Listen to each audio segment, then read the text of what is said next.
भावनाओं का हमारे जीवन में गहरा प्रभाव पड़ता है। एक भावना है जो हमारे जीवन को पावन और पवित्र बना देती है, तो एक भावना है जो हमारे जीवन का पतन करा देती है।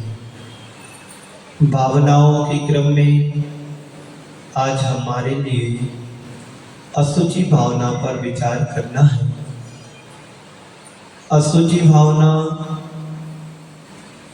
शरीरगत हमारी अपवित्रता।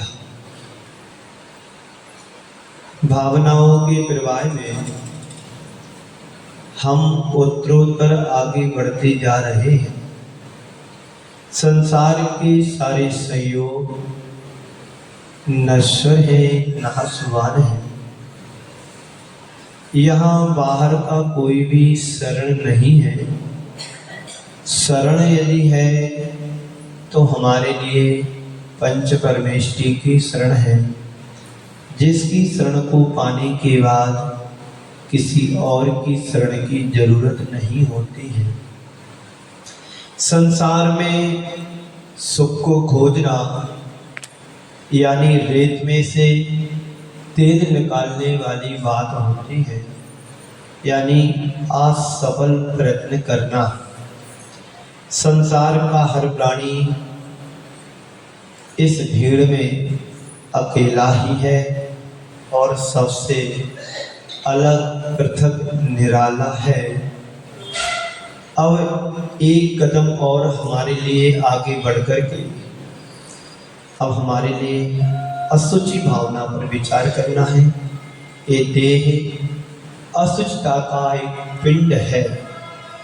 देह के भीतर विराजमान जो परम चेतन है वह मैं हूँ। इस अनुभूति का नाम असुचि भावना है। देहाकर्षण हर मनुष्य की एक बहुत बड़ी कमजोरी या दुर्बलता होती है। प्रायः लोग शरीर में ही आत्म बुद्धि रखते हैं। शरीर में आत्म बुद्धि रखने के कारण शरीर की उत्पत्ति में अपनी उत्पत्ति को मान लेता है और शरीर के विनाश में अपने आप का विनाश मानने का भ्रम पाल लेता है। बिरले लोग हैं जिन्हें शरीर और आत्मा का भेद विज्ञान होता है। हर किसी को शरीर और आत्मा का भेद विज्ञान हो यह कोई जरूरी नहीं, पर बिरले ही व्यक्ति होते हैं जो आत्मा के स्तर पर न जी करके अपनी चेतन अवस्था के स्तर पर जीने का प्रयत्न करते हैं। एक तुम्हें जो शरीर है बाहर से बड़ा सुंदर और सलोना दिखाई दे सकता है, हमें शरीर आकर्षित कर सकता है। हम इस शरीर के आकर्षण के व्यामोह में आकर के हम अपने जीवन को यूं ही गंवा देते हैं। जिसके आकर्षण में मुक्त हो रहे हैं वह शरीर कितने क्षण और कितने पल का हमारे साथ रहने वाला है इसकी कोई गारंटी नहीं है। शरीर क्या, एक श्वास की भी हमारी कोई गारंटी नहीं है कि हम पूरी श्वास ले पाते हैं कि नहीं ले पाते हैं। कौन सी श्वास हमारे जीवन की अंतिम श्वास बन जाए इसका कोई भरोसा नहीं है। उसके भीतरी तत्व को पहचानने की कोशिश करें जो हमारी आत्मा अंदर है, शरीर के भीतर है, उसको पहचाने। आप लोग रोज 12 भावना में पढ़ते हैं, दिपे चांद चादर मणि हाड़ पीजड़ा दे भीतर या सम जगत में और नहीं घिनगे। ये रोज पढ़ते हैं, पढ़कर के वहीं पर छोड़ भी देते हैं, पर पढ़ने के बाद ये हमारे अंदर अनुभव हो तो वास्तव में हमारा देह से आकर्षण छूटेगा, हमारी शरीर के प्रति आसक्ति खत्म हो सकती है। बशर्ते हम उस भावना को भावना मान करके ना चलें, जीवन का परम आनंद मान करके चलेंगे तो निश्चित हमारे जीवन में कुछ ना कुछ परिवर्तन घटित तो अवश्य होगा। जब भी असिच भावना की बात आती है तो बात शरीर की अपवित्रता की होती है। कई बार सवाल आता है कि शरीर को इतना अपवित्र बताने की क्या आवश्यकता थी, क्योंकि शरीर के माध्यम से ही हम रत्नात्रय को प्राप्त करते हैं और शरीर के द्वारा ही हम मुक्ति को प्राप्त करते हैं, मोक्ष को पाते हैं, तो फिर इतनी अपवित्रता बताने की क्या आवश्यकता है। कहते हैं शरीर की अपवित्रता के विषय में विचार का मतलब ये नहीं है कि हम शरीर से घृणा करें, शरीर से घृणा नहीं करना है, अपितु ये है कि हमारी देह बुद्धि घटे और आत्मा के स्तर पर हम जीने का अभ्यास बना सकें। इसलिए 4 शब्दों की बात करूंगा। 4 शब्द हैं, शरीर से संबंधित है, जीवन से संबंधित है और इस असुचि भावना से संबंधित है। वो शब्द जाने पहचाने हैं। एक है चाम, एक है काम, तीसरा है राम और चौथा है धाम। चाम, काम, राम और धाम। चाम यानी चर्म, जिस शरीर को लेकर के हम अनंत काल से जीवन यात्रा कर रहे हैं, ये चर्म है, ये चाम है। चाम यानी ऊपर का शरीर, ऊपर का जो चोला हमें दिख रहा है, इसके प्रति जो भी हमारा आकर्षण है वो चर्म का आकर्षण यानी शरीर का आकर्षण है। सारा संसार इसी के आकर्षण में भटकता भी है। देहासक्ति मनुष्य को भोगासक्त बना देती है। क्या कहा है? देहासक्ति मनुष्य को भोगासक्त बना देती है और भोगासक्त मनुष्य संसार में फिर क्या करता है? रुलता है, भटकता है। जो अनेक प्रकार के दुख और आकुलता के पात्र बनता है, जो सच्चा ज्ञानी है वो जानता है ये तो ऊपर की चीज है, भीतर के तत्व को समझने की हमें जरूरत है। चाप पर दृष्टि जाते ही हमारा मन काम की ओर आकर्षित हो जाता है। ऊपर से जो दिख रहा है इसके भीतर को तत्व को पहचानने की हमें जरूरत है। तो कहते हैं उसमें ऐसा कुछ भी नहीं है जो आकर्षित तुम्हें करे। देह अपावन अथिर घ्नावन या में सार कोई, सागर के जल सो सुच कीजे तो भी शुद्ध न होई। शरीर में के ऊपर जितनी भी पवित्र से पवित्र चीजें यदि हम लगाते स्पर्श करते हैं वो पल में अपवित्र बन जाती हैं। देह अपावन अथिर घ्नावन या में सार न कोई, इसमें कोई सार नहीं है। सागर के जल सो शुचि कीजिए, समुद्र के सागर के जल से हम इस शरीर को कितना भी धुले पवित्र बनाए, लेकिन वो पवित्र होने वाला नहीं है।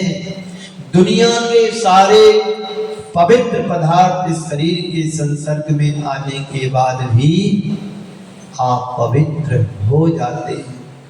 आप जब अपने आप को तैयार करते हैं, और तैयार करने में कौन कौन सी चीजें यूज करते हैं बोलो?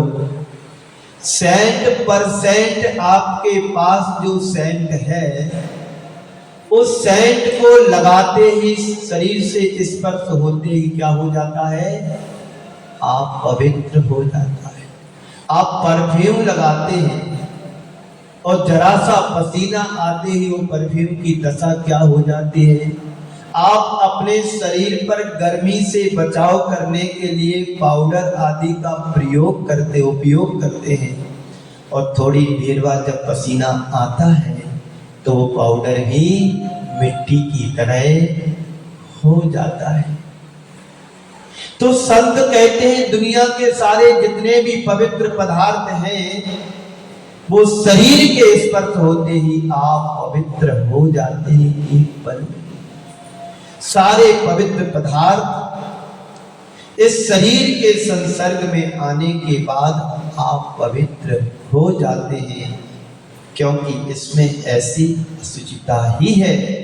इसलिए संत कहते हैं देह के आकर्षण से हमें बचना चाहिए। शरीर का जितना हम संपोषण करते हैं उतना ही शरीर कैसा होता है, हमारे लिए धोखा देता है। दो घटनाओं के माध्यम से मैं अपनी बात को आगे बढ़ाऊं। भगवान नेमिनाथ के बाद की एक घटना है। भगवान नेमिनाथ को वैराग्य हुआ तो नेमिनाथ ने घर परिवार को, नेमि कुमार ने घर परिवार को छोड़ करके वैराग्य की ओर आगे बढ़े और गिरनार जी में जाकर के दीक्षित हो जाते हैं। क्योंकि जो तीर्थंकर होते हैं वह स्वयं बुद्ध होते हैं, किसी और से दीक्षा नहीं लेते हैं, स्वयं दीक्षित होते हैं। तो राजुल भी जब दीक्षित होने को तैयार हुई, उसने भी मन बना लिया कि मेरा इस भाव का पति यदि है तो एक ही है, नेमि कुमार, और कोई दूसरा नहीं है। तो नेमि कुमार के भाई थे रथ नेमि। नेमि कुमार के भाई थे रथ नेमि। तो रथ नेमि ने सोचा जब मेरा भाई नेमि कुमार राजुल से शादी करने को तैयार नहीं है तो क्यों ना मैं राजुल से शादी कर लूं। किसने सोचा? उनके भाई रथ ने। वो राजुल के ऊपर आसक्त हो गए और राजुल की तरफ अपना प्रस्ताव पारित करते हुए कहते हैं कि राजुल, तुम जिससे प्यार और प्रेम करती थी या जिससे तुम्हारी शादी होना थी, अब वो तो दीक्षित हो गए हैं, अब तुम मेरे से शादी करो। एक प्रस्ताव भेजा राजुल के पास। राजुल एकदम हक बता गई कि ये क्या है। मैं जिसको चाहती थी अब वो इस दुनिया में नहीं है। मोक्ष को प्राप्त होने वाली आत्मा दीक्षित हो चुकी है। अब मेरा भी यही लक्ष्य है।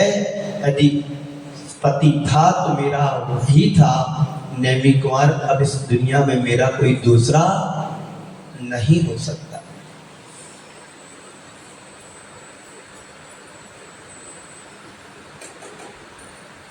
तो राजुल थी। उसने रथ नेमि को समझाते हुए कहा कि मुझे प्यास लग रही है। क्या कहा? मुझे प्यास लग रही है, मुझे कुछ पेय पदार्थ लेकर के लाओ। तो रथ नेमि जाकर के एक प्याला दूध लेकर के आता है। राजुल ने उस कटोरे को हाथ में लिया और दूध में थूक दिया। कहा कि तुम इसे पी लो। रथ नेमि स्तब्ध रह गया। ये क्या बदतमीजी है? किसी में चीज में थूका हुआ उगाल को पिया जा सकता है? तुमने उसमें थूका है, मैं उसे कैसे पी लूं? तुमने उसमें थूका है, मैं उसको नहीं पी सकता हूं। राजुल ने ऐसी मार्मिक बात की कि उसका हृदय बदल गया। ये तो एक उदाहरण दिया उसके लिए। भैया, मैं नहीं जानती हूं कि किसी की उगाल को नहीं लिया जाता है, नहीं पिया जाता है। मुझे नेमि कुमार ने स्वीकारा था और उन्होंने मुझे छोड़ा है। मैं भी तो उद्दिष्ट हो गई। तुम मेरी तरफ आकर्षित क्यों हो रहे हो? तुम मेरी तरफ आकृष्ट क्यों हो रहे हो? अगर तुम मुझसे प्रेम करते हो ना, तो उसमें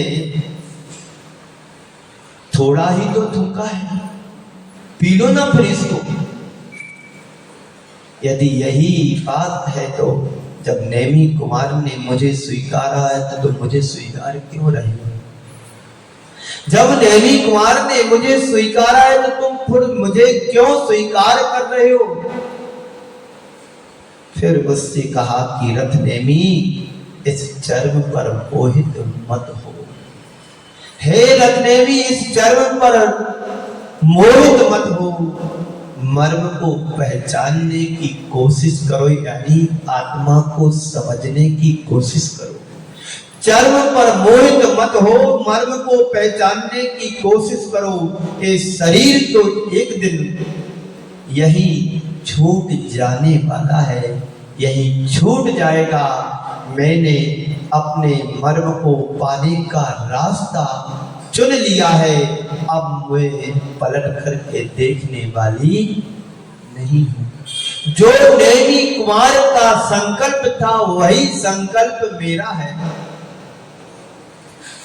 तुम चाम में मत उलझो, काम के दास मत बनो, अपने राम को पहचानो और धाम को पाने का प्रयत्न करो। है इतनी समझ हमारे पास? ये समझ वही रख सकता है जिसे संसार, शरीर और भोग से निवृत्ति हो जाती है। रथ नेमी राजुल के संबोधन से अंदर से उद्वेलित होता। इतनी घोर गिलानी हुई उसके लिए कि बैराग के पथ पर आगे बढ़ गया। असुचि भावना भाने से मनुष्य का देहाकर्षण मंद हो जाता है। निज पर के देह का आकर्षण मनुष्य को उलझा कर रख देता है। तो संत कहते हैं चाम और काम से बचना है तो चाम से राम की ओर तुम्हें आना होगा।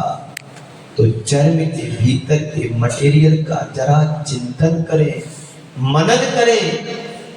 इस शरीर में कुछ भी ऐसा नहीं है जो तुम्हें आकर्षण के योग्य करता हो। चाम के स्वरूप को देखने के बाद काम से आकर्षण छूटता है और राम से नाता जुड़ता है। आप इस शरीर के बारे में किसी डॉक्टर से पूछेंगे तो तुम्हें पता पड़ेगा कि चर्म के अंदर क्या इसकी स्थिति दिखाई देती है। तो सारा आकर्षण हमारा इस देहाकर्षण से हट करके आत्मा की ओर बढ़ने लगेगा। डॉक्टर लोग हमेशा ऑपरेशन करते रहते हैं, लेकिन उनको वैराग्य क्यों नहीं होता? उन्हें वैराग्य क्यों नहीं होता है? क्योंकि वैराग्य उन्हें इसलिए नहीं होता है, उनका एक कर्म प्रोफेशनल बन गया है।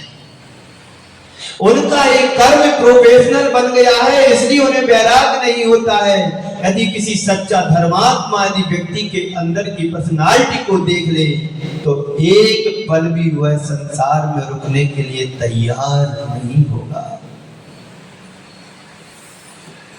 तो देहाकर्षण नहीं, देहाबुद्धि नहीं, आत्मा में अनुरक्त होने का प्रयास को प्रयत्न हमारा होना चाहिए। दूसरी घटना में आपको सुनाता हूं तुलसीदास जी के जीवन की। कहते हैं तुलसीदास जी का अपनी पत्नी के प्रति बड़ा गाढ़ प्रगाढ़ प्रेम था। वो एक पल को भी अपनी पत्नी को छोड़ने को तैयार नहीं रहते थे। जहां उनकी पत्नी जाती थी वहां वो साथ में जाते थे। इतना प्रेम था उनसे, उनका अपनी पत्नी के प्रति। एक बार वो मायके गई और तुलसीदास जी का अपनी पत्नी का बिछोह सहा नहीं गया। वो भी जाने को तैयार हो गए। बरसात के दिन थे, बरसते पानी में, वह भी उफनती नदी में। काली रात थी, वह अपनी प्रिया से मिलने के लिए निकल पड़ी। आधी रात मूसलाधार बारिश, उस पर भी सघन अंधेरा। बिना पूर्व सूचना से घर में बैठ कैसे पहुंचे? दामाद है, दिख रहा है घर के एक कक्ष में कोई दीपक सा जल रहा है। खिड़की से झरोके से उजाला आ रहा है, दीपक जल रहा है। अब मिलूं तो मिलूं में कैसे? सरप्राइज देना है अपनी पत्नी के लिए। उधेड़ बुन में लग गए, देखा कि खिड़की से एक जैसी रस्सी लटक रही है। सारा प्रबंध तो है, चलो उस रस्सी के सहारे हम चढ़ जाते हैं। कहते हैं उसी रस्सी के सहारे खिड़की से पहुंचे, सीधे वहां गए जहां पर उनकी पत्नी रत्नावली स्वाध्याय कर रही थी। देखकर स्तब्ध रह गए। ये कहां? तुम यहां कैसे?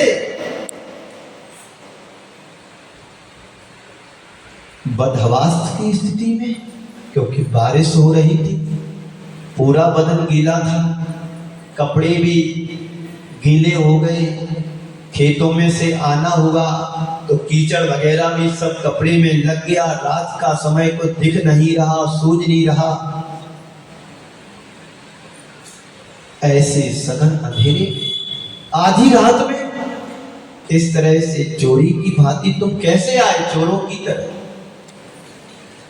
आए तो कैसे आए? तुम ये बतलाओ पहले। नीचे से ऊपर कैसे आए? अरे तुम्ही ने तो रस्सी लटका करके रखी थी। कौन सी रस्सी? दीपक के प्रकाश में देखा उनकी धर्म पत्नी ने, तो वहां रस्सी नहीं, वहां तो एक सांप लटक रहा था। वो रस्सी नहीं, वहां तो एक सर्प लटक रहा था। अरे तुम सांप के सहारे ऊपर कैसे आ गए? लेकिन यहां तक तुम आए कैसे? तुम्हारी याद आई, मुझसे रहा नहीं गया, मैंने चल दिया। मैं गंगा के तट पर आया, बारिश तेज थी, नदी में उफान था, एक तख्ता सा दिखा। मैंने समझा चलो एक लकड़ी का एक ठोंक है, तख्ता है, उस पर सलांग छलांग लगाई और उसके सहारे सहारे मैं इस घाट से उस घाट चला गया। जैसे ही मैं तट पर आया, फिर से बिजली चमकी। देखा तो वह तख्ता नहीं था, एक मुर्दा बह रहा था। बात समझ में आ रही है?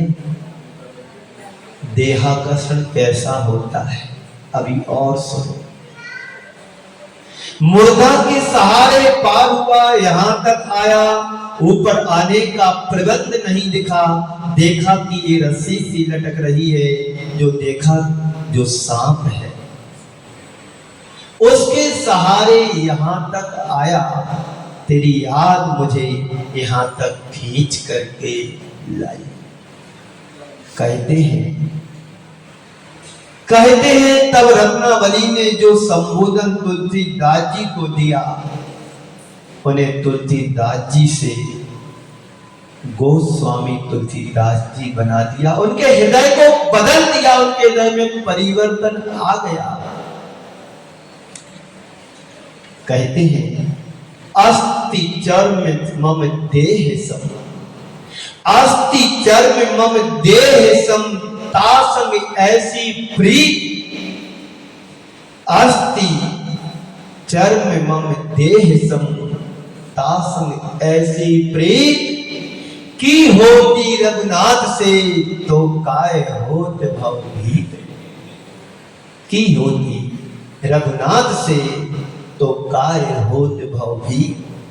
तुम मेरे इस हाड़ मांस के इस शरीर के प्रति इतना तुम्हारा आकर्षण, इतना अनुराग तुमने प्रकट किया, जान हथेली पर रख करके यहां तक तुम चले आए।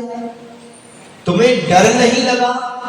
नदी उफान पर है, घोर बारिश हो रही है, काली रात है, और तुम्हें अपनी जिंदगी का मौत नहीं दिखी?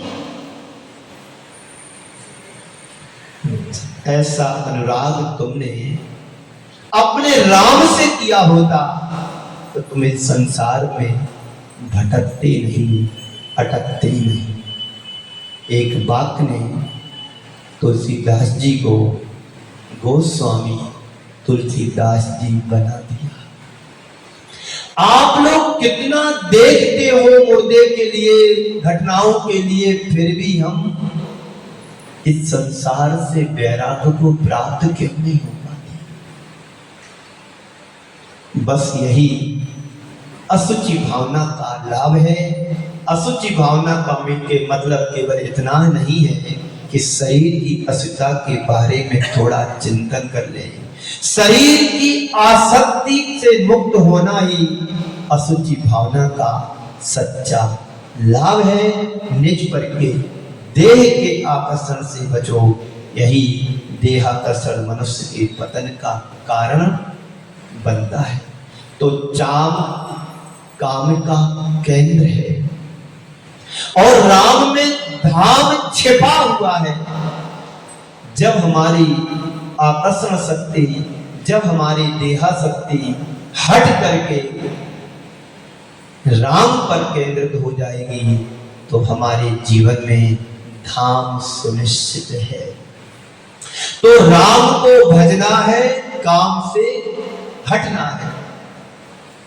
इस चाम के स्वरूप को बार बार विचार में लाओ कि दिपे चाम चादर मणि, हाड़ पिंजरा दे, भीतर या सम जगत में और नहीं घिरते। अपने भीतर के स्वरूप को पहचानो और उस स्वरूप को प्राप्त करने के लिए शरीर एक साधन है, उससे साध तक पहुंचा जा सकता है। शरीर में रमो मत ये मनुष्य जीवन मिला है, बहुत दुर्लभता से हमें प्राप्त हुआ है। मनुष्य तन पाकर के ही हम मुक्ति का प्रयास कर सकते हैं। देव और नारियों और पशुओं में व्यवस्था नहीं है, पक्षियों में नहीं है, हमारे अंदर है, बशर्ते हम उसके स्वरूप को समझें। बंधुओं, हम सबका जीवन बड़ी दुर्लभता से प्राप्त हुआ है, लेकिन इस असुचि भावना से हम यही लाभ ले सकते हैं कि हम इस विज्ञान को समझें। ये विज्ञान बड़ा गहरा विज्ञान है। हम दुनिया की चीजों को पा लेते हैं, लेकिन पाने के बाद उसमें हम रम जाते हैं। संत कहते हैं ये सब क्षण भंगुर है, नाशवान है। इसको पाने के बाद हम इससे शिक्षा लें, ये शिक्षा पाए कि ये तो सब क्षण भंगुर है, जो आत्म स्वरूप है, अजर अविनाशी, अजर अमर अविनाशी है। इसको पाने के बाद हमें किसी और की पाने की जरूरत नहीं।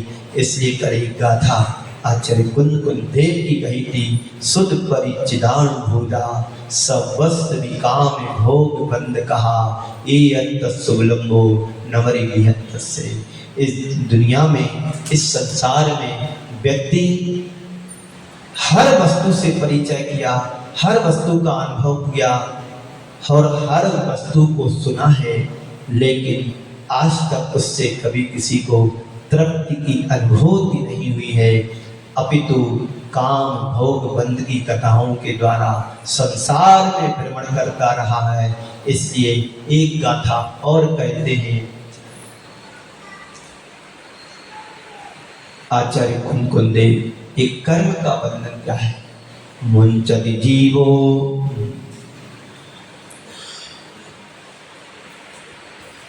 उसका घाता याद नहीं आ रही, भाव बताता हूं। संसार का प्रत्येक प्राणी राग देश के द्वारा बंध को प्राप्त करता है और बीत रास्ता के द्वारा संसार से मुक्ति पाता है। ऐसो जिनो समासो, ये धीरेन्द्र भगवान का समास है। राग मत करो, बीत रास्ता से जुड़ो। शरीर का आकर्षण संसार का कारण है और शरीर से आकर्षण से मुक्त होना और वैराग्य को धारण करना ये मुक्ति का कारण है। इसलिए हम समझें और विचार करें, अपने आत्मा के स्वरूप को पहचानने का प्रयत्न करें। समय आपका 9 बज गया है। मैं इतना ही समझता हूँ कि अशुचि भावना के बारे में हमें अपने जीवन के बारे में चिंतन करना, शरीर के बारे में मनन करना है और आत्मा के मर्म को पहचान करके उसमें रहने का पुरुषार्थ करना है, जो हमारी आत्मा को पवित्र बनाए, उससे जुड़ने का प्रयास करें। इसी मंगल पुण्य भावना के साथ मैं आप सभी को यहीं पर विराम